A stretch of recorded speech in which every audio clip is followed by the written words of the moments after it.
नाही, त्याने असणारे घाबरगुंडी केली ना. 20 मिलियन फॉलोअर्स आहेत, झोप उडाली भाजपची. आणि म्हणून त्याला टार्गेट होणारे मला माहित होतं.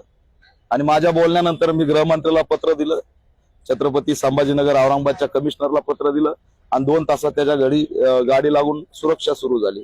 आणि त्याचं सुद्धा आम्ही सुरक्षा करणार. कोण आंडू पांडू त्याच्या केसाला धक्का लावतो ते बघू. तो 20 मिलियन फॉलोअर्सचा आता लीडर आहे.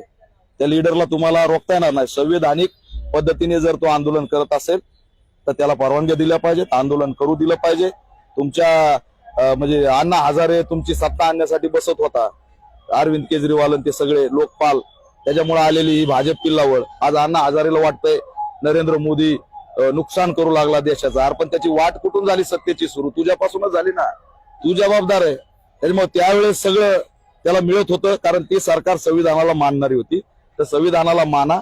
कॉक्रोच जनता पार्टी असं नाव काढणं त्याला संविधानाने दिलेला अधिकार आहे, पार्टी बनवणं त्याला दिलेला संविधानाने अधिकार आहे, आणि आंदोलन करणं हा सुद्धा संविधानाने दिलेला अधिकार आहे. जर त्याचा आवाज दाबण्याचा प्रयत्न केला तर त्याचे पडसाद बॉटम पर्यंत उतरतील.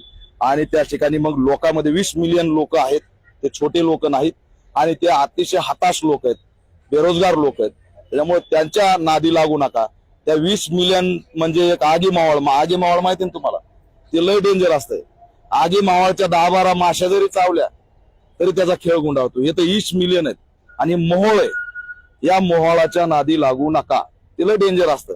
त्याचं मध सुद्धा खाता येत नाही. थोडा मध खाल्ला तर गळ्यात तडतड करतंय. ते भयंकर रसायन आहे. आणि कॉक्रोच म्हणजेच आगी मावळ आहे. त्याच्या नादी उसके नाद को आगी मावळ वो मोदी को समझेगा कि नहीं मेरे को मालूम नहीं, लेकिन आगे मावळ के नादी मत लगो, यही मैं ऐलान मोदी को करना चाहता हूं.